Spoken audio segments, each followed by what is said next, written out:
Bem-vindos, alunos e alunas, ao nosso curso de Bioquímica, e a gente está abordando a delícia do processo de respiração celular, tá? Na 11ª aula você viu glicólise, na 12ª aula você viu ciclo de Krebs e agora na 3ª aula, que é a 13ª aula deste processo metabólico, você vai ver a cadeia respiratória. Processo que nada mais é do que a fosforilação oxidativa. Por que oxidativa? Porque tem participação de oxigênio.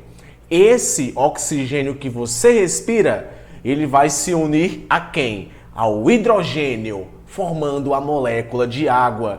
E esse hidrogênio, tu já tem ideia de onde é que ele vem. Da molécula de glicose que foi transportado pelas moléculas de NAD e de FAD. Então, enquanto na glicólise, no ciclo de Krebs, aconteceu a degradação, oxidação completa da molécula de glicose, a cadeia respiratória que vai acontecer nas membranas internas da mitocôndria e externas, vai literalmente acontecer a fosforilação oxidativa, participação da enzima ATP sintase ou ATP sintetase, um complexo de enzimas que vão possibilitar o bombeamento de hidrogênios, a sua consequente volta e o processo de fosforilação acontece e ocorre a produção do maior número de ATP. Literalmente é o que vai acontecer na cadeia respiratória, que é o processo mais energético aí do processo de respiração celular. Não é à toa que no processo de fermentação, por exemplo, que é um processo que acontece só ocorre só a glicólise, por exemplo, é um processo menos energético, porque produz só 2 ATPs. E quando eu vou falar sobre cadeia respiratória e englobando aí o ciclo de Krebs, mais ATPs são formados, principalmente na cadeia respiratória, tá? Então pega a tua caneta, pega teu lápis, pega teu papel, teu café, vem comigo, teu café, tua água, teu suco, vem comigo aí para a culminância do processo de respiração celular que termina na cadeia respiratória e eu já estou com saudades. E vocês, vem comigo e vamos embora, beleza? Ok, meu aluno e minha aluna maravas, aqui está o complexo da cadeia respiratória. Você vê complexo 1, complexo 2, complexo 3, complexo 4. Você vê ali o carregador de fosfato. E você vê aqui a enzima ATP sintase, ok? Você vê aqui também uma proteína chamada de ubiquinona e uma proteína chamada de citoquinona. Essas proteínas são fundamentais para carregar o hidrogênio dentro da cadeia respiratória. Então o que é que vai acontecer? O hidrogênio vai lá, libera o hidrogênio que ele está transportando, ativa esse complexo possibilita o bombeamento de hidrogênios que estão dentro da mitocôndria, eles entram dentro desse complexo, passam para a parte externa e depois retornam. Quando eles retornam passando aqui por a ATP sintase, ocorre a produção de ATP, tá? Onde o hidrogênio vai estar se ligando ao oxigênio e o fosfato inorgânico vai se ligar à molécula de ADP, formando o ATP. Só que tem um pequeno detalhe. Como eu tenho FAD e eu tenho NAD, é interessante mencionar que ambos bombeiam quantidades de hidrogênios diferentes. O NAD bombeia mais hidrogênios do que o FAD, tá? O FAD transporta menos. Tu vai ver aqui, ok? Então olha só o que acontece a partir do NAD. Então olha só, tenta imaginar que um NAD, eu sei que foram formados vários NADs. A gente não vai trabalhar aqui com quantidades de ATPs que vão ser formados. Vai trabalhar aqui com um NAD. Então, um NAD, ele bombeia 10H+, tá? Bombeia 10H+. Sendo que 4H+, eles são fundamentais para a produção de 1 ATP. Então, se eu tenho 4 H+, eu tenho a produção de 1 ATP. Se 10 hidrogênios são bombeados a partir de um NAD, então 10, 4 faz um, 4 faz outro, 2. Sobrou 2 hidrogênios, então 2,5 ATPs. Então 10 NADH são fundamentais para a produção de 2,5 ATPs. É bem provável que você esteja pensando, não, eu aprendi que um NAD é importante para a produção de 3 ATPs.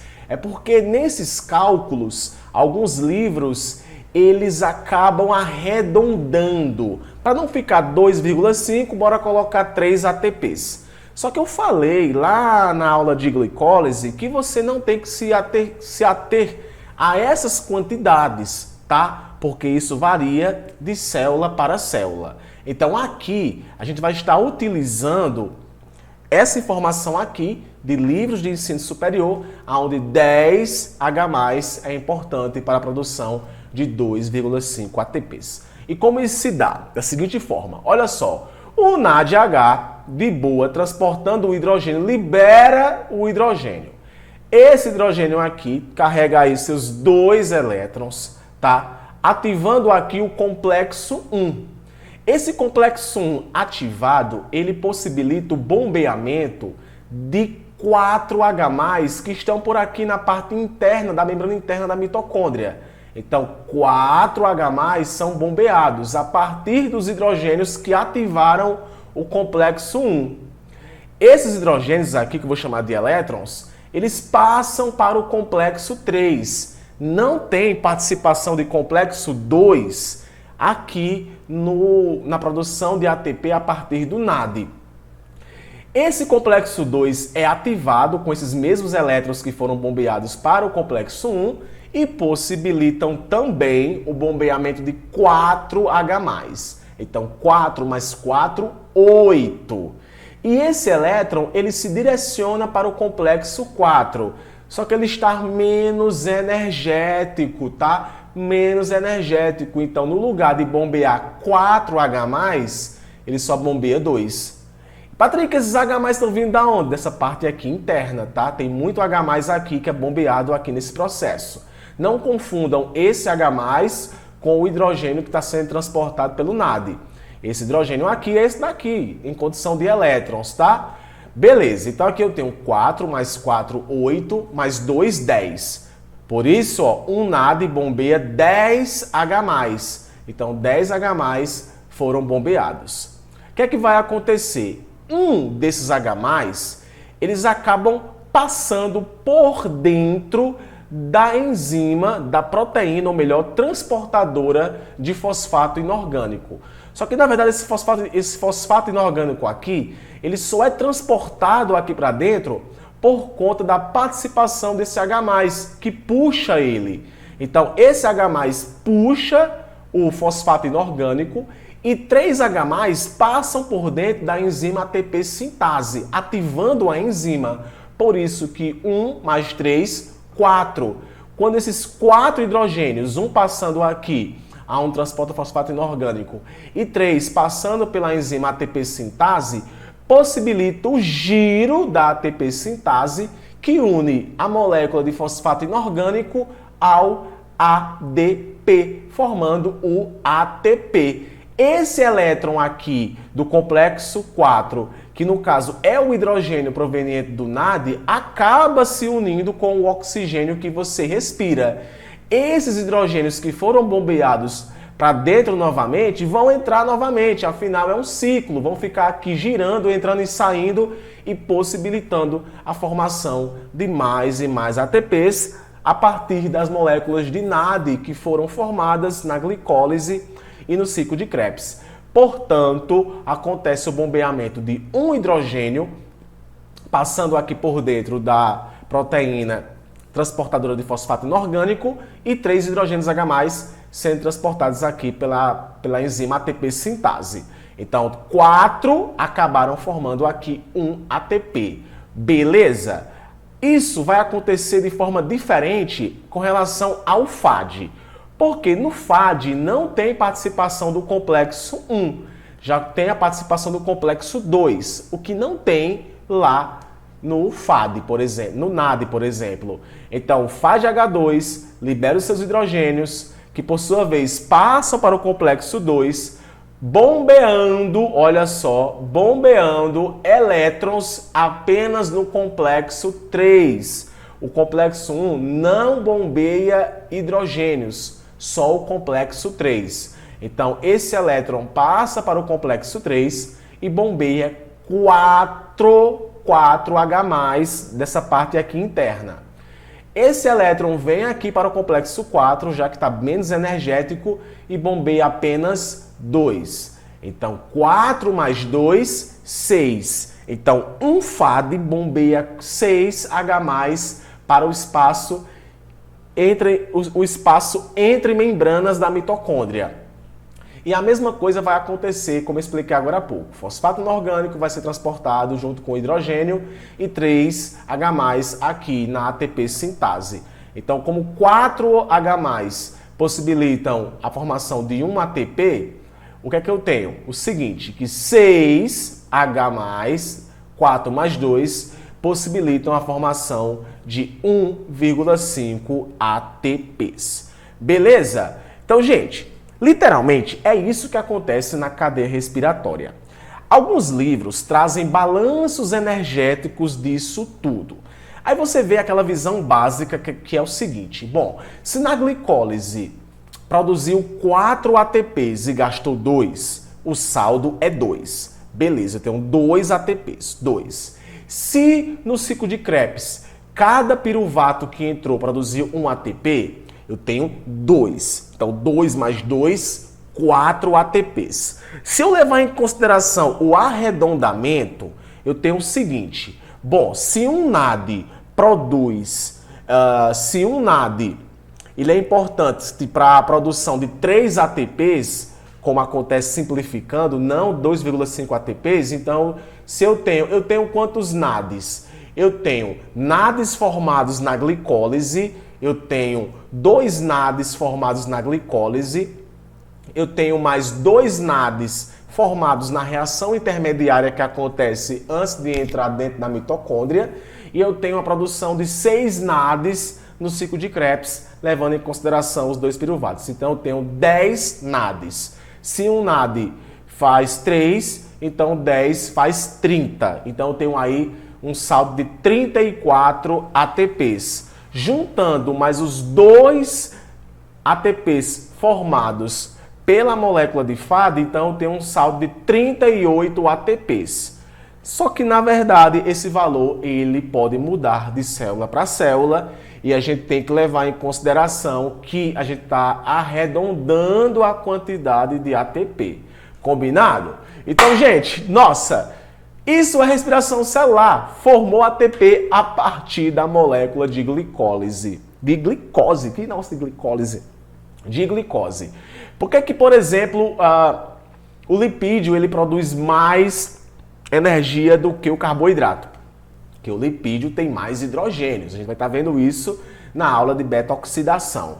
Ok, gente, eu espero muito que você tenha gostado dessa abordagem aqui desta aula, ok? Não esquece disso, para você poder entender o processo. Lembra que durante toda a glicólise e o ciclo de Krebs, o que aconteceu foi a liberação de carbono, oxigênio e hidrogênio. Carbono se ligou com o oxigênio, formando dióxido de carbono que você exala, e o hidrogênio que foi formado foi carregado pela molécula de NAD e FAD lá para a cadeia respiratória, onde aconteceu isso daqui que eu estou mostrando para vocês. Combinado? Eu espero muito que você tenha entendido esse processo, tá? É um processo que quebra muito a cabeça de alguns estudantes, mas eu creio que com essas 3 aulas dentro do nosso curso de Bioquímica, deu para você clarear acerca desse processo, aí clarear seus neurônios para você poder entender melhor. Beleza? Então não esquece, esse lance de 1,5, de 2 ATPs, de 2,5 e 3 ATPs, são valores que alguns livros acabam aí, como é que eu posso falar o nome? Eu esqueci o nome que eu falei, arredondando. Eles arredondam essa numeração. Mas lembre que isso varia de célula para célula. Combinado? E lembra também, fermentação nem tem participação de mitocôndria nem de oxigênio. Por isso que a fermentação é um processo anaeróbico. Fermentação é um processo anaeróbico, porque literalmente o que acontece é uma glicólise, tá? O que acontece é uma glicólise e o piruvato, no lugar de entrar dentro da mitocôndria, é convertido pode ser convertido em álcool etílico, pode ser convertido também em ácido acético, pode ser convertido também em outra coisa que agora eu esqueci o nome. É álcool etílico,